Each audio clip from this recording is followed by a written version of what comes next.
Hello everyone, welcome to Chanakya IAS academy Patna. आज के इस सेशन में हम बिहार सरकार के एक बहुत ही इंपॉर्टेंट महत्वाकांक्षी योजना पे चर्चा करने वाले हैं और वह जो योजना है वो बहुत ही फेमस है एंड दैट इज कॉल्ड जीविका।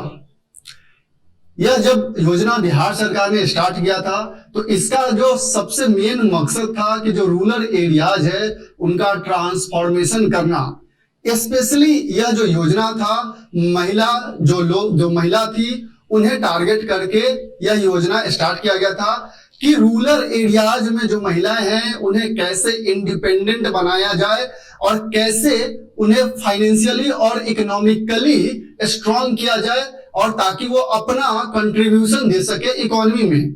वैसे भी कहा जाता है ना कि अगर इकोनॉमी को अच्छा ग्रोथ करवाना है तो महिलाओं की भागीदारी बहुत जरूरी होती है।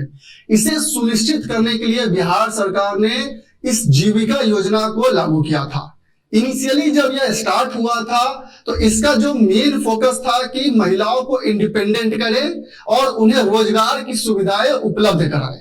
लेकिन जैसे जैसे समय बीतता गया इसका डायमेंशन जो है वो काफी ज्यादा ब्रॉड होते गया।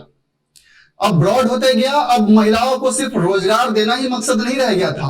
अब महिलाओं का योगदान हर एक क्षेत्र में हो इससे भी सुनिश्चित किया जाने लगा। इस जीविका स्कीम के द्वारा महिलाओं का योगदान पर्यावरण के क्षेत्र में क्या हो सकता है, इन्वायरमेंट के क्षेत्र में क्या हो सकता है, महिलाओं का योगदान हेल्थ के क्षेत्र में क्या हो सकता है, एजुकेशन के क्षेत्र में क्या हो सकता है, इन सबको सुनिश्चित किया जाने लगा। हालांकि इन सबका इनडायरेक्टली अगर मकसद यही था कि महिलाओं को रोजगार की सुविधा उपलब्ध कराया जा सके ताकि वो फाइनेंशियली साउंड हो सके और इंडिपेंडेंट हो सके।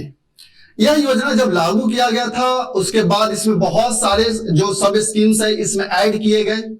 तो आज हम इस सेशन में इसी जीविका स्कीम पे चर्चा करने वाले हैं कि कब स्टार्ट किया गया, क्या इसका मेन एम था, आखिर क्या प्रॉब्लम है, इसमें कुछ प्रॉब्लम्स भी की बात करेंगे और प्रेजेंट में क्या स्टेटस है और बिहार सरकार के बजट में जो इकोनॉमिक सर्वे आया उसमें क्या कुछ खास रिपोर्ट रहा है इस जीविका के बारे में और कोविड के दौरान जीविका स्कीम के तहत महिलाओं ने कैसे काम किया था, कैसे हेल्प किया था, उन सब बातों पे तमाम बातों पे आज हम इस सेशन में चर्चा करने वाले हैं। So let's begin the session.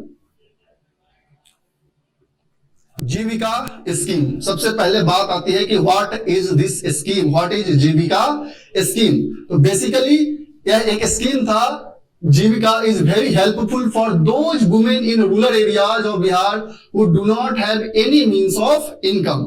यह एक बहुत ही इंपॉर्टेंट स्कीम था वैसी महिलाओं के लिए, रूरल एरियाज में वैसी महिलाओं के लिए जिनके पास इनकम का कोई स्रोत नहीं था, वो बहुत ही डिपेंडेंट हो चुकी थी अपने फैमिली मेंबर्स पे।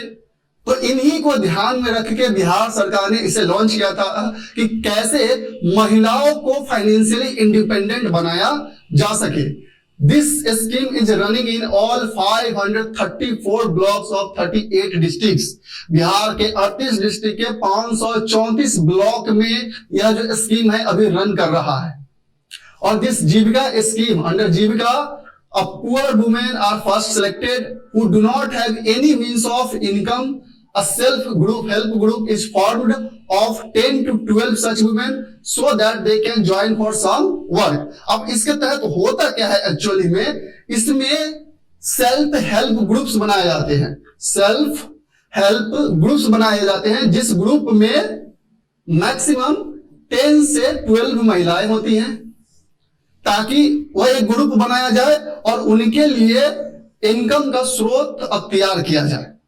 और जब यह ग्रुप बनता है तब उनका एक कॉमन अकाउंट बैंक में खोला जाता है। कॉमन अकाउंट किसी बैंक के साथ उनका खोला जाता है। और इसमें होता क्या है कि हर एक फैमिली से और एक महिला को इसमें ऐड किया जाता है। ग्रुप बनेगा कितने का, 10 से 12 महिलाओं का एक ग्रुप बनेगा।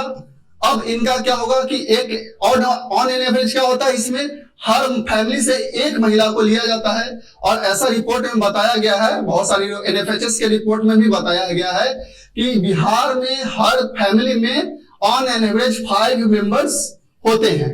अप्रॉक्स 5 मेंबर्स होते हैं एनएफएचएस जो 5th रिपोर्ट आया था उसके अकॉर्डिंग।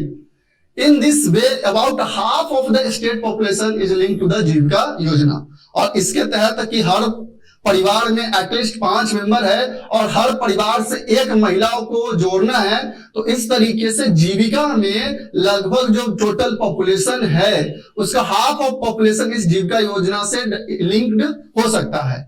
अब इसमें क्या है कि जब यह ग्रुप तैयार हो जाता है, जब यह पूरा का पूरा ग्रुप तैयार हो जाता है, तब इनका क्या किया जाता है, एक कॉमन अकाउंट बैंक में ओपन किया जाता है।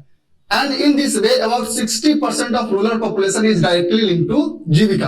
कि जिस तरीके से इसका जो मेजर एम था कि रूरल एरिया को ट्रांसफॉर्म करना है और हर फैमिली से एक एटलीस्ट महिला को लेना है, तो लगभग 60% जो रूरल पॉपुलेशन है उनका डायरेक्टली लिंक हुआ जीविका से। अभी एक जस्ट रिपोर्ट आया था जो एनएफएचएस का भी रिपोर्ट हम कह रहे हैं, about 84% of the family of the state live in rural area of Bihar. Of these 23% of family are headed by women. NFHS का रिपोर्ट में अगेन कहा गया कि जितना भी टोटल पॉपुलेशन है बिहार के स्टेट का, उसमें लगभग 84% स्टिल जो है वह रूरल एरियाज में रह रहे हैं। इस 84% में से 23%, जो 23% पॉपुलेशन है, जो फैमिली है, उसकी हेड क्या है, वुमेन है। तो अब क्या हो रहा है कि ये जो हेडिंग कर रहे हैं, जो वुमेन्स हेड कर रहे हैं, और वो डायरेक्ट ज्वाइन कर रहे हैं जीविका स्कीम को, क्योंकि इसका नॉर्म ये है कि हर फैमिली से एक महिला को एटलीस्ट ऐड करना है। तो इस तरीके से देख सकते हैं कि लगभग टोटल पॉपुलेशन का 60% जो पॉपुलेशन है इस जीविका स्कीम से लिंक्ड हो चुका है।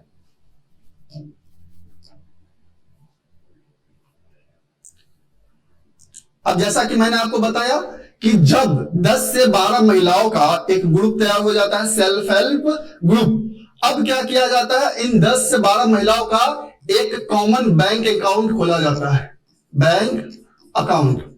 अब इस बैंक अकाउंट में क्या होता है कि वो जितनी भी महिलाएं हैं, जो एक प्रॉपर ग्रुप बनेगा, उसमें हर महिला को उस अकाउंट में पर वीक 10 रुपीज जमा करना होता है, डिपॉजिट करना होता है उस पर्टिकुलर बैंक में, कि एक उनमें एक हैबिट अख्तियार किया जाए कि सेविंग कैसे किया जाता है।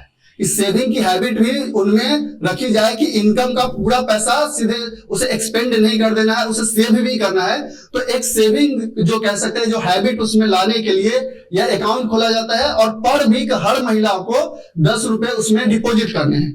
और फाइनली सरकार क्या करती है कि सरकार उसमें 30,000 रुपीज डिपॉजिट करती है इन the account of each group by the government. This is called project financing, और इसे ही प्रोजेक्ट फाइनेंसिंग कहा जाता है। मतलब जो प्रोजेक्ट है, जीविका जो प्रोजेक्ट है, उसे गवर्नमेंट भी फाइनेंस कर रहा है, फंड दे रहा है। अब क्या होता है कि जब बैंक अकाउंट ओपन हो गया, हर महिला पर वीक 10 रुपीज और 10 रुपीज इसमें एड ऑन कर रही है, और गवर्नमेंट फाइनली इसमें 30,000 रुपीज एड ऑन कर रही है। अब इसमें क्या होता है कि जो भी महिलाएं हैं उस पर्टिकुलर ग्रुप में, सेल्फ हेल्प ग्रुप में, अब क्या कर सकती है कि अपना कोई बिजनेस स्टार्टअप करने के लिए, अपना कोई भी काम स्टार्ट करने के लिए उस पर्टिकुलर अकाउंट से लोन ले सकती है, और can take a loan from here for any need, कि अगर उन्हें कोई फाइनेंशियली बिजनेस ही स्टार्ट करना है या फिर कोई अदर नीड भी है, कोई अदर पर्पस भी है, तो उस पर्टिकुलर बैंक अकाउंट से कोई भी महिला लोन ले सकती है, उन पर्टिकुलर सेल्फ हेल्प ग्रुप की महिलाएं। अब बात करते हैं कि अगर लोन ले सकती है तो अब उस पर हम बात करेंगे, लेकिन अब सबसे पहले बात, ये तो एक जनरलाइज क्राइटेरिया रहा आपका कि क्या है जीविका स्कीम। तो सिंपल सा बात रहा कि यह एक रूरल एरिया को ट्रांसफॉर्म करने के लिए बिहार सरकार की योजना है। उसमें आखिर ये स्टार्ट होता कैसे है, तो इसमें 10 से 12 महिलाओं का एक ग्रुप बनता है, जिसे सेल्फ हेल्प ग्रुप एक ऑर्गेनाइज होता है। उन 10-12 महिलाओं का एक कॉमन अकाउंट खोला जाता है, और हर एक महिला को पर वीक 10 रुपीज उसमें जमा करना होता है, और गवर्नमेंट प्रोजेक्ट फाइनेंसिंग के तहत उसमें 30,000 रुपये भी डिपॉजिट करती है। अब बात करते हैं इसके ओरिजिनेशन की, आखिर यह ओरिजिनेट कब हुआ। तो बिहार सरकार की यह जो महत्वाकांक्षी योजना है वह 2007 में स्टार्ट होता है, जब बिहार सरकार वर्ल्ड बैंक से लोन लेके इस प्रोजेक्ट को स्टार्ट करती है, जिसका मकसद उस समय जब यह स्टार्ट होता है तो जिसका मकसद ये रहता है कि किस तरीके से रूरल एरिया को ट्रांसफॉर्म करे, वुमेन्स को इंडिपेंडेंट करे और फाइनेंशियली साउंड करे और उन्हें इनकम का सोर्स उनका बढ़ाया जा सके और उनका जो कंट्रीब्यूशन है in the society, in the economy, in the environment, वो कंट्रीब्यूशन को कैसे इंक्रीज किया जाए, यही जीविका स्कीम का मेजर एम था। तो इसकी शुरुआत कहां से होती है? इसकी शुरुआत 2006-07 से होती है by taking loan from the world bank. अब इसमें क्या होता है कि इन दिस इसी एक में एक सेल्फ हेल्प ग्रुप्स बनाना स्टार्ट किया जाता है of women were form their bank account were opened and they were given help from the government for the employment. और उसी समय से जैसे यह योजना स्टार्ट होती है, महिलाओं का सेल्फ हेल्प ग्रुप क्रिएट होना स्टार्ट होता है और गवर्नमेंट भी इन्हें फाइनेंस करती है ताकि ये अपना स्टार्टअप कर सके, अपना एम्प्लॉयमेंट जनरेशन का कुछ सोर्स तैयार कर सके। अब जैसे जैसे यह योजना आगे बढ़ती है, इसका डायमेंशन काफी ज्यादा बढ़ते जाता है। तो अगर हम प्रेजेंट स्टेटस में बात करें कि आखिर यह अब आपके एग्जाम के लिए कैसे इंपॉर्टेंट है, तो रिसेंटली इसका 15 साल पूरा हो गया है। 2022 में इसने टोटल 15 इयर्स कंप्लीट कर लिए हैं और इन 15 सालों में इसका डायमेंशन जो है वो काफी ज्यादा बढ़ा भी है। ऐसा नहीं है कि सिर्फ एम्प्लॉयमेंट क्रिएट करना है और उन्हें इनकम का सोर्स दे देना है, उनका ओवरऑल इंक्लूसिव डेवलपमेंट पे बात किया गया है, रूरल एरिया को ट्रांसफॉर्म करने की बात की गई है। अब उनका योगदान, महिलाओं का योगदान सिर्फ एम्प्लॉयमेंट जनरेशन में नहीं, इन्वायरमेंट का अगर पोल्यूशन हो रहा है तो उसको कैसे कम किया जाए, उनका उसमें क्या योगदान हो सकता है, हेल्थ के सेक्टर में क्या योगदान हो सकता है, इन सब बातों को इन 15 सालों में काफी ज्यादा अख्तियार किया गया, उसमें ट्रांसफॉर्मेशन भी लाया गया। अगर प्रेजेंट कंडीशन की हम बात करें तो रिसेंटली इसने 15 इयर्स कंप्लीट किया है and it has considerably changed the face of rural Bihar और rural society in Bihar। कि जितने भी रूरल एरियाज है जहां पे लोग रह रहे हैं उनमें काफी ज्यादा चेंजेस देखने को मिला है, touching the lives of more than 1.7 crore rural families. अभी तक का जो स्टेटस रहा इन 15 सालों में लगभग 1.27 करोड़ फैमिलीज को इसने टच किया है, इससे लिंक्ड किया है, इस जीविका स्कीम से वो डायरेक्टली लिंक्ड हुए हैं। By September 2022 10.35 lakh women self help group have been formed under Jeevika, of which 2.45 lakh self help groups are linked with bank for credit. लगभग 10.35 लाख जो सेल्फ हेल्प ग्रुप्स है महिलाओं का वो बन चुका है और उन 10 लाख में से लगभग 2.45 लाख है एसएचजी ग्रुप्स है वो डायरेक्टली लिंक हो गया है विद द बैंक क्रेडिट, मतलब बैंक उनको फाइनेंस दे रहा है for creating employment, for generation of employment और बिजनेस स्टार्ट करने के लिए या फिर किसी अदर पर्पस के लिए भी अगर उन्हें क्रेडिट की जरूरत होती है तो बैंक उन्हें प्रोवाइड कर रही है। At present the bank credit is around 5,575 crore, लगभग 5,574 करोड़ बैंक क्रेडिट इतने ये 2.45 लाख जो सेल्फ हेल्प ग्रुप है उन्हें प्रोवाइड किया जा चुका है। यह प्रेजेंट का कंडीशन है, यह आपका इकोनॉमिक सर्वे का डाटा है।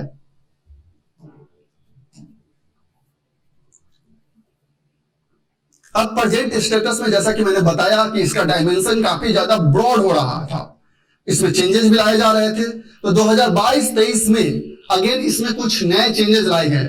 The year 2022-23 start with new transformation of Jeevika as the society focused on diversified livelihood, introduce different behaviour change communication BCC modules for human development and converge with different schemes to enhance rural income of rural poor।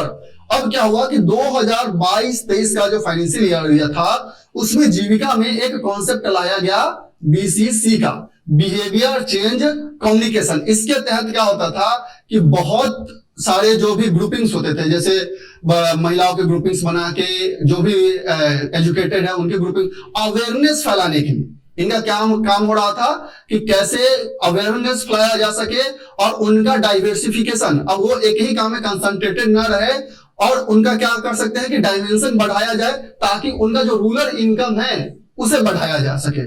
तो बहुत सारे क्या लोग कह रहे थे, इस BCC behaviour नाम ही है, नाम देख सकते हैं आप, बिहेवियर चेंज कम्युनिकेशन, कि अब क्या किया जाता था, उनके साथ रूरल एरियाज में जाके उनसे कम्युनिकेट किया जाता था और उनका चीजों के प्रति जो नेचर था, पहले जो वो बिहेवियर था, उनमें चेंज लाने की कोशिश किया जा रहा था। अब जो साधारणतः यह होता था कि बहुत सारी महिलाएं अगर एज अधिक हो गया तो वो एजुकेशन लेना, उनको बिहेवियर वो शर्म आ रहा था, क्या किया गया, उन्हें अवेयर किया गया। अब वो एजुकेटेड है तो अपना इंप्लॉयमेंट भी कर रहे हैं और दूसरे को भी उसमें रख रहे हैं। तो इससे क्या हो रहा था कि मेन मकसद था कि कैसे उनका काम के प्रति उनका बिहेवियर चेंज किया जाए। अब यह उसका जो रिजल्ट हुआ वो काफी ज्यादा ट्रांसफॉर्म रिजल्ट हुआ और इसका रिजल्ट देखने को मिला। अब जैसा कि मैंने बताया, जब बीसीसी मॉडल स्टार्ट होता है, अब मेन एम क्या रहता है कि बिहेवियर को चेंज किया जाए काम के प्रति, कि कोई काम ऐसा नहीं है कि खराब है या छोटा है, कि कैसे आप अपना कंट्रीब्यूशन हर एक सेक्टर में देख सकते हैं। इसके लिए डिफरेंट अब डायमेंशन इस पे काम करना गवर्नमेंट स्टार्ट करती है। इसी क्षेत्र में बैंक सखीज, उसमें क्या किया जाता है कि कुछ महिलाओं को बैंक सखी के रूप में अपॉइंट किया जाता है। They are selected as behaviour change agents. This led to a transaction of 7,881.4 crore and commission of 1,934.2 lakh. कि जो बैंक सखी हैं उनका अपॉइंटमेंट किया जाता है और उन्हें रूरल एरियाज, उनकी ड्यूटी क्या हुई कि रूरल एरियाज में जाइए, महिलाओं को अवेयर कीजिए कि कैसे कि जो बैंकिंग सर्विसेज है आपके लाइफ को कैसे चेंज कर सकती है, कैसे आपको सेविंग करना चाहिए फॉर द फ्यूचर। और इसका परिणाम क्या हुआ कि आप देख सकते हैं कि इतने ह्यूज अमाउंट में बैंकिंग ट्रांजेक्शन हुए और उसमें डिपोजिशन हुए और बहुत सारे बैंक से क्रेडिट लेके स्टार्टअप भी स्टार्ट हुए। महिलाओं, अब बहुत सारे जो महिलाएं हैं रूरल एरियाज में, बहुत सारे अब खुद से इनिशिएटिव लेके बैंक से क्रेडिट लेके बिजनेस स्टार्ट कर रही हैं। पशु सखी model and fisheries intervention. Under पशु सखी model 3,094 community cadres have trained and they provide various cattle rearing services like vaccination, deworming, insemination, etc. अब क्या हुआ कि इसी के तहत बीसीसी के तहत बिहेवियर चेंज कम्युनिकेशन के तहत पशु सखी मॉडल और फिशरीज के लिए भी उसमें बहुत सारे लोगों को अपॉइंट किया गया, कैडर का तैयार किया गया। लगभग 3,094 कम्युनिटी कैडर्स को तैयार किया गया। अब इनका काम क्या था कि रूरल एरियाज में जाके लोगों को ट्रेनिंग प्रोवाइड कर रहे थे regarding vaccination, regarding fisheries activities. अब बहुत सारे हमारे यहाँ जैसे मधुबनी है, सीतामढ़ी है, दरभंगा है, बहुत सारे जितने भी रूरल एरियाज है हमारे जितने भी डिस्ट्रिक्ट में, वहां पे अगर कोई महिलाएं काम कर रही है, कोई फिशरीज कहीं सेक्टर में अगर एम्प्लॉयड है, तो कैसे उन्हें ट्रेंड किया जाए ताकि उनकी प्रोडक्टिविटी को बढ़ाया जा सके। The state government has announced that ponds identified under जल जीवन हरियाली अभियान would maintain under fisheries production। और इसी के तहत जो जल जीवन हरियाली मिशन है, जो गवर्नमेंट ऑफ बिहार का जो मिशन है, उसके तहत यह भी इंश्योर किया गया कि जो पॉन्ड इस स्कीम के तहत आइडेंटिफाइड किए गए हैं उसे भी सुरक्षित रखा जाए ताकि उसे फिशरीज एक्टिविटी के लिए, जो महिलाएं मान लीजिए अगर कोई फिशरीज एक्टिविटी में लगी हुई हैं तो उसके लिए भी उसे मेंटेन किया जा सके।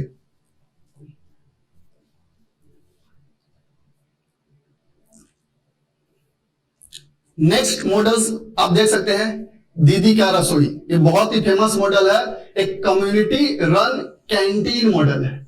इसमें बहुत सारी महिलाएं मिलके एक समझ लीजिए कि कैंटीन रन करती हैं जिसमें वो खाना बनाती हैं और लोगों को खाना प्रोवाइड करती हैं। अब इससे क्या होता है कि बहुत सारे महिलाएं जो खाना बनाने में निपुण हैं या फिर वही काम करना चाहती है, उनको आसानी से एम्प्लॉयमेंट मिल रहा है कि महिलाओं के द्वारा कैंटीन को रन किया जा रहा है। It has emerged as a successful enterprise model to provide quality food to patent at hospital, officials, at banks, schools, etc. और इसका परिणाम है कि अब क्या है कि चूंकि महिलाएं खाना बना रही है तो साफ सुथरा का ध्यान बहुत रखती हैं, खाना उच्च क्वालिटी का हो इसका भी ध्यान रखती है। और वो क्या कर रही है, इसके वजह से, इसके कारण वो हॉस्पिटल्स में जो भी ऑफिशियल्स होते हैं या स्कूल्स में भी खाना प्रोवाइड कर रही है, कैंटीन रन कर रही है। और यह एक बहुत ही सक्सेसफुल इंटरप्राइजेज के रूप में बिहार में उभरा है जिसमें बहुत सारी महिलाओं को एम्प्लॉयमेंट मिला है। A total of 75 दीदी की रसोई have been opened in districts and sub-divisional hospitals, academics and other places. और अभी तक लगभग 75 दीदी की रसोई ओपन किए जा चुके हैं, जिसमें बहुत सारे थाउजेंड्स ऑफ महिलाओं को एम्प्लॉयमेंट मिल चुका है। बी कीपिंग इंडस्ट्री भी है, एक अलग मॉडल है जो आपको जीविका स्कीम के तहत है। बी कीपिंग में भी क्या किया गया है, जो जीविका जो स्कीम है उसके तहत यह पार्टनरशिप हुआ है with Dabur India and COMFED, providing processing and packaging facility for Honey. जो डाबर इंडिया या कॉम्फेड है जो हनी के बिजनेस में लगे रहती है, उसका प्रोसेस करने का और पैकेजिंग करने का काम जो है जीविका में जो एम्प्लॉयड महिला है उन्हें दिया गया है कि आप वो प्रोडक्ट तैयार करके देगा, आप उसकी पैकेजिंग का काम कीजिए। अब घर बैठे भी अगर कहीं पे मान लीजिए उसने अपना इंडस्ट्री स्टैब्लिश किया तो वहां भी आप जाके कर सकते हैं, घर बैठे भी वो पैकेजिंग का काम करवा रहा है महिलाओं से। The Rajendra Prasad agriculture university providing technical training to bee keepers, और इसके लिए राजेंद्र प्रसाद जो एग्रीकल्चर यूनिवर्सिटी है वह टेक्निकल ट्रेनिंग भी महिलाओं को प्रोवाइड कर रहा है इस जीविका स्कीम के तहत। तो आप देख सकते हैं ये जो डिफरेंट मॉडल्स है जीविका के, उसके तहत महिलाओं का जो वर्किंग डायमेंशन है वो बहुत बड़ा है। कोई महिला शिक्षा के क्षेत्र में काम कर रही है, कोई अपना खाना बनाने का इंटरेस्ट है तो दीदी की रसोई चल रही है, कोई अदर बिजनेस करना चाहते हैं उनमें भी उनके पास अपॉर्चुनिटी है। कुछ और मॉडल्स हैं जैसे ग्रामीण बाजार। अब चूंकि यह रूरल एरियाज है, जैसा कि हमने देखा कि एनएफएसएस का रिपोर्ट भी कह रहा है कि लगभग अभी भी 84% लोग रूरल एरियाज में, तो रूरल एरियाज में ग्रामीण बाजार लगते हैं। अब उन ग्रामीण बाजार में क्या हो रहा है कि जो महिलाएं हैं, यह एक अनदर मॉडल है इंटरप्राइजेस का, which provide quality grocery item at reasonable rate to member kirana stores. के उस जो भी ग्रामीण बाजार हैं अगर उसमें किराना स्टोर्स है तो महिलाएं क्या करती है कि जो अपना हैंडमेड ग्रोसरी वगैरह वो बनाती है, कुछ भी वो क्या कर रही है उस रीजनेबल रेट पे किराना स्टोर्स को प्रोवाइड करती है, और जब वो किराना स्टोर्स बेचता है उनको प्रॉफिट होता है तो उस प्रॉफिट का कुछ शेयर महिलाओं को भी दिया जाता है। तो ये भी एक बिजनेस की तरह है कि वो सप्लाई कर रहे हैं प्रोडक्ट्स को अपने ग्रामीण बाजार में। किचन गार्डन, ये एक बहुत ही महत्वपूर्ण अगेन योजना है जो महिलाओं के द्वारा रन किया जाता है। Kitchen garden concept adopted by farmers which means growing of some vegetables and fruits round the year on a small plot of land to meet nutritional requirement। कि बहुत सारे, चूंकि हमारे यहाँ जो पॉपुलेशन है बिहार में वो काफी ज्यादा है और लैंड जो है वो फ्रेगमेंटेड है, छोटे छोटे टुकड़ों में लैंड बट गया हुआ है। तो छोटे छोटे टुकड़ों में अगर लैंड बट गया हुआ है तो उसमें बड़े पैमाने पर जो खेती कहते हैं थोड़ा करना मुश्किल है, मैकेनाइज्ड एग्रीकल्चर करना उसमें मुश्किल है। तो जो छोटे छोटे प्लॉट है लैंड का, उसमें महिलाएं भी काम करती हैं, जो पुरुष हैं वो भी काम करते हैं। अब क्या किया गया, उन छोटे जो लैंड्स है उस पर किचन गार्डन का कॉन्सेप्ट लाया गया कि अगर मैकेनाइज्ड एग्रीकल्चर संभव नहीं हो सकता है तो इसमें क्यों ना वेजिटेबल्स और फ्रूट्स का बिजनेस किया जाए। क्योंकि जो फ्रूट्स हैं, वेजिटेबल्स हैं, बिहार के इससे बहुत सारे ऐसे प्रोडक्ट्स हैं जिसका इंटरनेशनल डिमांड भी है। तो इस तरीके से वो अपना क्रिएशन कर रहे हैं, इंटरप्राइजेज रन कर रहे हैं।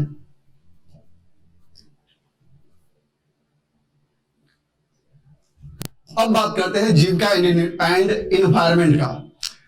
जैसा कि मैंने बताया कि जब ये इनिशियली आया था तो मेन मकसद क्या था कि महिलाओं को इंडिपेंडेंट बनाया जा सके, लेकिन जैसे जैसे टाइम बीतता गया इसका जो ट्रांसफॉर्मेशन है, डायमेंशन है, वो चेंज होता गया।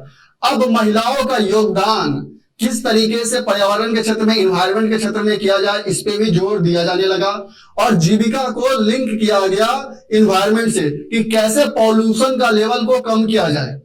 तो जीविका के प्रोग्राम के तहत रिन्यूएबल एनर्जी को जनरेट करने में भी महिलाओं का योगदान और जो रूरल मासेस हैं उनका कंट्रीब्यूशन लिया जाने लगा। Under this Jeevika has promoted solar energy company named Jeevika women initiative for renewable energy and solution private limited, commonly known as J wires. एक कंपनी बैठाई गई रिन्यूएबल एनर्जी कंपनी, जिसमें महिलाओं की एक कंपनी है जिनका काम क्या है कि रिन्यूएबल एनर्जी के क्षेत्र में काम करे ताकि जो एनर्जी जनरेशन से जो पॉल्यूशन हो रहा है उसे कम किया जा सके। Jeevika in partnership with Oxfam India and IIT Bombay undertake various research and installation work of solar energy। अब क्या करें कि जीविका में जितने भी महिलाएं हैं अब वो ऑक्सफैम इंडिया जो जीविका स्कीम है वो ऑक्सफैम इंडिया और आईआईटी बॉम्बे के साथ कोलैबोरेट कर रहा है, पार्टनरशिप कर रहा है। इसमें ट्रेनिंग प्रोवाइड की जा रही है ताकि वही महिलाएं कैसे सोलर एनर्जी में अपना कंट्रीब्यूशन दे सकते हैं, उसके इंस्टॉलेशन में, उसके क्रिएशन में, इन सब पे ध्यान दिया जा रहा है ताकि महिलाओं का कंट्रीब्यूशन इन्वायरमेंट में बढ़ाया जा सके। तो जीविका एज ए स्कीम अब यह कोलाबोरेट कर रही है बहुत बड़े एकेडमिक से, जैसे आईआईटी बॉम्बे की हम बात कर रहे थे, ऑक्सफोर्ड इंडिया की बात कर रहे हैं, ताकि रिन्यूएबल एनर्जी के क्षेत्र में महिलाओं का कंट्रीब्यूशन लिया जा सके।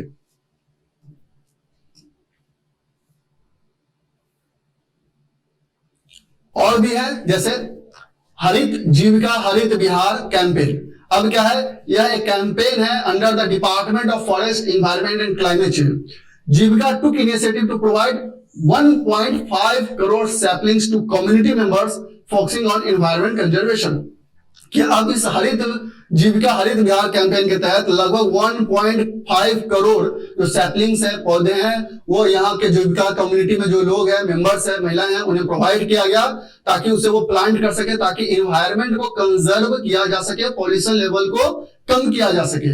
इसका परिणाम हुआ कि 2022-23 में approx 86.5 lakh saplings were planted and Aadhaar number of 45.0 lakh members updated in one Mitra application. अब इसी का परिणाम था हरित जीविका हरित बिहार कैंपेन का, जिसका टारगेट था कि 1.5 करोड़ सैपलिंग्स को प्लांट किया जाए for environment conservation.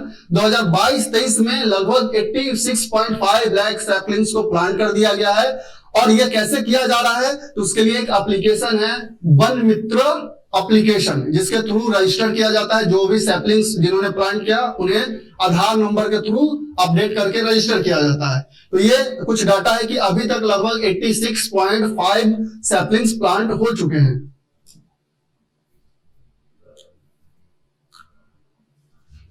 Next one, promotion of दीदी की नर्सरी। जैसे दीदी की रसोई हम बात कर रहे थे, उसी तरीके से दीदी की नर्सरी है to increase the clean and green surroundings and conservation of biodiversity.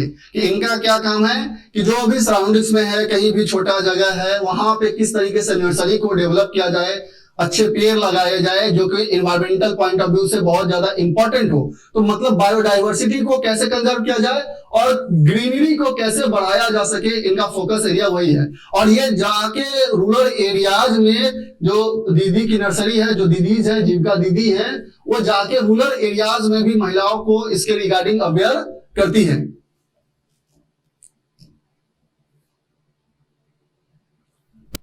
Again recent में, अब चूंकि मैंने बताया कि इसका डायमेंशन जैसे जैसे ये टाइम आया, इसका डायमेंशन ब्रॉड हो गया, तो सिर्फ महिलाओं को ही नहीं, महिलाओं तो इसके फोकस में है ही, इसमें अब क्या हुआ कि जो भी डिसेबल पॉपुलेशन है बिहार में, जो डिसेबल पॉपुलेशन है बिहार में, उनके लिए भी कुछ किया जाए। तो किस तरीके से ये डिसेबल पॉपुलेशन को इंक्लूजन किया, किस तरीके से उन्हें भी एम्प्लॉयमेंट प्रोवाइड किया जाए ताकि वो किसी पे बोझ बने ना रहे, वो भी डिपेंडेंट ना रहे, उसे भी इंडिपेंडेंट बनाने के लिए एक अम्ब्रेला योजना चलाया गया, Divya Gram. Jeevika has organised a residential training on the topic of establish a producer company under umbrella of Divya Gram. कि अब रेसिडेंशियल जो भी मान लीजिए डिसेबल पॉपुलेशन है, उन्हें घर पे जाके ही उन्हें ट्रेनिंग प्रोवाइड किया जा सके, ताकि अगर घर बैठे कोई ऐसा कुछ काम उन्हें मिलता है जिस जीविका स्कीम के ही तहत, तो ताकि वो उसे आसानी से कर सके और खुद इंडिपेंडेंट हो सके। इसके लिए इस जीविका जो स्कीम है उसमें यह लाया गया है दिव्य ग्राम, ताकि डिसेबल पॉपुलेशन को भी जीविका स्कीम में इंक्लूड किया जा सके।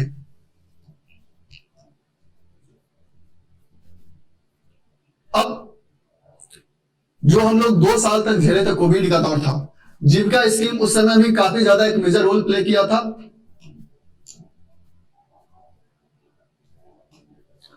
अगर उस कोविड के दौरान की बात करें, जो सेल्फ हेल्प ग्रुप्स थी जो जीविका स्कीम के तहत रन कर रही थी, उन्होंने काफी कंट्रीब्यूशन दिया था ड्यूरिंग पैंडेमिक। आप देख सकते हैं लगभग 2.4 मिलियन मास्क प्रोड्यूस किए गए थे बाय जीविका वुमेन ग्रुप्स। लगभग जो मास्क उसमें डिमांड आ रहा था, शॉर्टेज हो रहा था मास्क का, तो जीविका स्कीम के तहत लगभग 2.4 मिलियन जो मास्क है उसे प्रोड्यूस किया गया था। इसी जीविका वुमेन्स ने जो लोग रोड पे रह जा रहे थे या उन्हें खाना नहीं मिल पा रहा था, जो दीदी की रसोई है, उन्होंने भी काफी हेल्प किया था उस समय उन्हें खाना खिलाने में। मेडिकल में जो जीविका दीदी थी उस समय कोविड के दौरान वो दिन रात काम में लगी हुई थी। तो कोविड के दौरान, पैंडेमिक के दौर में मास्क बनाने में या फिर सेल्फ हेल्प ग्रुप कुछ हेल्प प्रोवाइड करने में, खाना प्रोवाइड करने में, उन्हें फीडिंग करने में या फिर कोई मेडिकल फैसिलिटी प्रोवाइड करने में, इन सब के दौरान, इस पैंडेमिक के दौरान जो भी जीविका दीदी थी उन्होंने काफी इंपॉर्टेंट रोल प्ले किया था। लगभग देख सकते हैं 2.4 मिलियन मास्क उन्होंने प्रोड्यूस किया था, उन्होंने खाना बांटा था, बहुत सारे लोगों को जो फीडिंग करा रहे थे, छोटे बच्चे जो रह जा रहे थे उन्हें फीडिंग करा रहे थे, उन्हें मेडिकल सर्विस प्रोवाइड कर रही थी। तो पैंडेमिक के दौर में इनका एक बहुत ही इंपॉर्टेंट रोल रहा था।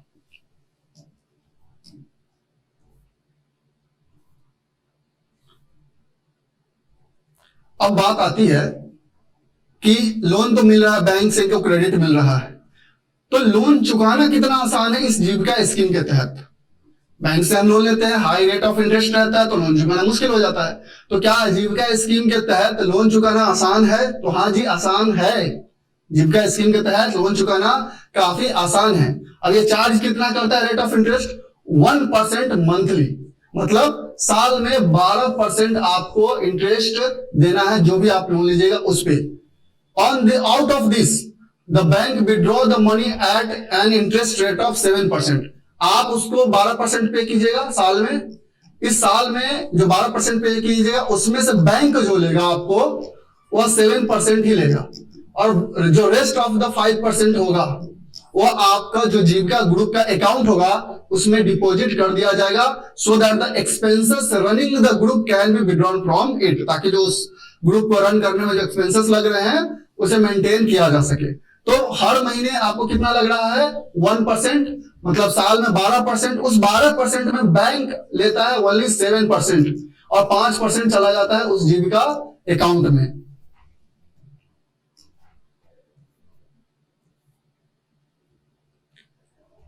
दूसरा प्रोविजन यह भी है कि अगर आपने लोन लिया और टाइम पे, एक्चुअली में एकदम एक्चुअल टाइम पे अगर लोन को आप पे कर रहे हैं, returning the loan on time, then borrower woman also gets a separate rebate of 4% on the interest from the bank।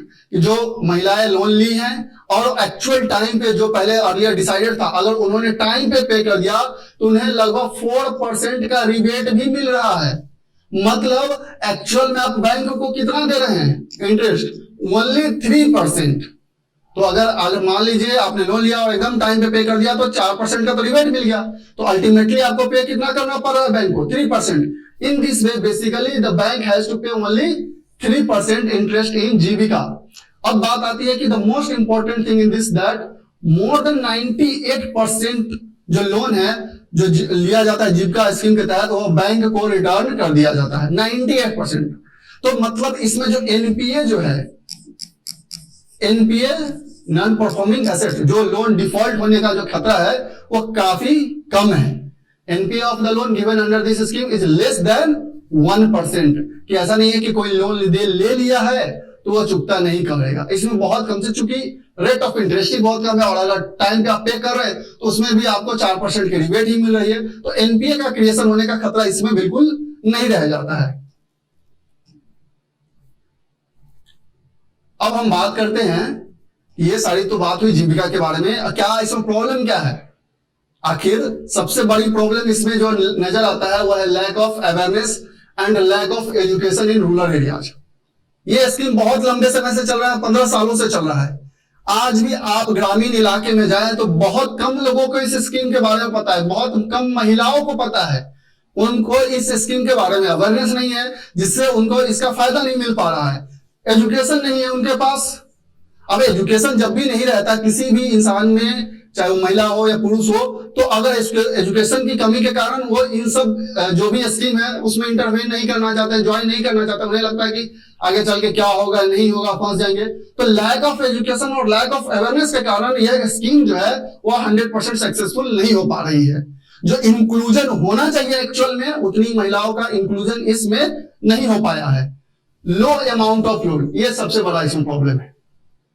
Low amount of loan क्या है कि अगर मान लीजिए कि एक ग्रुप में 10 से 12 महिलाएं हैं, तो अगर वो कोई बिजनेस स्टार्ट करना भी चाह रही हैं तो चूंकि 10 से 12 महिला हैं और इसमें लगभग लगभग जो कह सकते हैं ना कि जो पैसा है उसमें डिस्ट्रीब्यूट रहता है, अप्रॉक्स मान लीजिए 3 लाख रुपया उसमें टोटल अकाउंट में ही रहता है, 3 लाख। तो पर महिला पे कितना हुआ, लगभग लगभग 30,000। तो अभी क्या है कि यह जो अमाउंट है वो काफी कम हो जाता है किसी भी इंटरप्राइज को स्टार्ट करने में, कोई बिजनेस स्टार्टअप करने के लिए यह जो अमाउंट ऑफ लोन है वो काफी कम हो जाता है। This Jeevika also attract needy towards micro financing companies. क्योंकि अमाउंट ऑफ लोन कम है तो वो क्या करता है कि अब वो दूसरे सेक्टर में जाते हैं, क्योंकि उनको लोन हेवी चाहिए, किसी भी बिजनेस को स्टार्ट करने के लिए अधिक अमाउंट की जरूरत होती है। तो अगर इसके तहत अमाउंट कम बनता है तो दूसरे माइक्रो फाइनेंसिंग इंस्टीट्यूशंस की तरफ जाते हैं जो high rate of interest charge करना स्टार्ट कर देते हैं, जिससे कि पुअर जो फैमिलीज होते हैं वो उसे चुकता नहीं कर पाते हैं। तो अब यहाँ पे हम 3 बात देख रहे हैं, lack of awareness major problem है, lack of education and low amount of loan. जैसा कि हम जस्ट बात कर रहे थे कि जो जीविका ग्रुप होती है, for example if there is 3 lakh rupee in the account, कि अगर उनका पर जो वीक है वो 10 रुपया उन्हें जमा करना है और सरकार 30,000 रुपया कर रही है, तो अगर एग्जाम्पल में हम जस्ट बता रहे थे कि अगर उनके अकाउंट में जो उस सेल्फ हेल्प ग्रुप का जो कॉमन अकाउंट है उसमें अगर 3 लाख रुपया हो और टोटल वह एक ग्रुप जो होता है जिसमें 10 से 12 महिलाएं होती हैं, तो पर महिला पे 30,000 पड़ा, अप्रोक्स 30,000 पड़ा, जो कि हर एक जीविका दीदी में शेयर होगा। तो अगर 30,000 में अब कौन सा आज के डेट में बिजनेस स्टार्ट हो सकता है, तो यह अमाउंट जो है वो काफी ज्यादा कम है, जिसके वजह से वो अदर माइक्रो फाइनेंसिंग इंस्टीट्यूशन की तरफ बढ़ते हैं जो high rate of interest charge करना स्टार्ट करते थे। In such a situation they have to find some other way of for more money to start some business. Apart from this regularizing about 1.25 lakh women employee working in Jeevika yojana is also a big challenge। ये बात तो ठीक है कि loan का amount का जो है लोन है उसका अमाउंट कम है, अवेयरनेस नहीं है, एजुकेशन नहीं है, लेकिन जितनी महिलाएं इससे इस स्कीम से जुड़ी हुई हैं, लगभग 1.5 लाख वुमेन जो जुड़ी हुई हैं, उनको रेगुलराइज करना भी एक काफी ज्यादा बड़ा चैलेंज है। कि अगर उतनी सारी महिलाओं को उसमें अगर लिंक कर लिया गया है तो इसको रेगुलर कैसे मेंटेन रखा जाए, is another major challenge under this Jeevika scheme.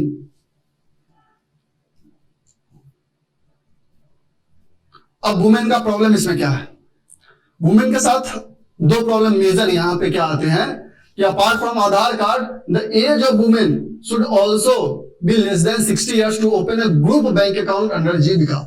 इसमें कंडीशन क्या है कि अगर कोई महिला 60 साल की है तो सबसे पहला रिस्ट्रिक्शन है कि 60 साल से कम की महिला होगी, एज उनका 60 साल से कम होना चाहिए to open a bank account under Jeevika scheme. कि अगर 60 साल से कम उम्र की महिला अगर किसी सेल्फ हेल्प ग्रुप को ज्वाइन करते हैं अंडर जीविका स्कीम, तभी उनका बैंक अकाउंट खुल सकता है, अदरवाइज उनका बैंक अकाउंट नहीं खुलेगा। दूसरा प्रॉब्लम क्या है, sometimes there is a problem of Aadhaar card due to settling in another village after marriage. Then sometimes women themselves do not add such women to their group who are living on rent. कि एक तो problem है कि अगर कोई महिला अभी मान लीजिए मैरिड नहीं है, मैरिड होने के बाद दूसरे जगह चली जाती है, किसी दूसरे विलेज में जाती है, अब वहां पे उनको प्रॉब्लम होता है आधार का। दूसरा, महिलाएं खुद भी, जो महिला रेंट पे अगर उनके समाज में रह रही है, घर में रह रही है, और वो अगर उनके घर में रेंट पे रह रही है, इस कारण से वो उसे ऐड नहीं करना चाहते हैं इस सेल्फ हेल्प ग्रुप्स में, उन्हें लगता है कि पता नहीं आज है कल नहीं है, तो इस तरीके से क्या होता है कि इंक्लूजन जो है वह कम हो रहा है। सो ये था about Jeevika scheme of Bihar. Bihar सरकार की एक बहुत ही महत्वाकांक्षी योजना जिसका मेजर एम है वुमेन एम्पावरमेंट, वुमेन को इंडिपेंडेंट करने से। शुरुआत में इसका एम बस इतना ही था कि किसी भी तरीके से इस तरीके से महिलाओं को एजुकेट किया जाए, अवेयर किया जाए, ताकि उनका इनकम का सोर्स बन पाए। लेकिन इन 15 सालों के टाइम पीरियड में जो वुमेन्स है उनका कंट्रीब्यूशन अब क्या है, वो हर एक क्षेत्र में बढ़ रहा है इस जीविका स्कीम के तहत, चाहे वो पर्यावरण का क्षेत्र हो, एनवायरमेंट का क्षेत्र हो, एजुकेशन का क्षेत्र हो, हेल्थ का क्षेत्र हो, या फूड का क्षेत्र हो। फूड जो हम कह रहे थे, दीदी की रसोई की बात कर रहे थे, इन सब मतलब कह सकते हैं इंक्लूसिव डेवलपमेंट। अब इसका टारगेट क्या हो गया है कि रूरल एरियाज को ट्रांसफॉर्म किया जाए और वुमेन का इंक्लूसिव डेवलपमेंट किया जाए। सो ये था about the Jeevika scheme. I hope अब आपको जीविका स्कीम कंप्लीटली समझ में आ गया होगा। So that's all for today. Thank you.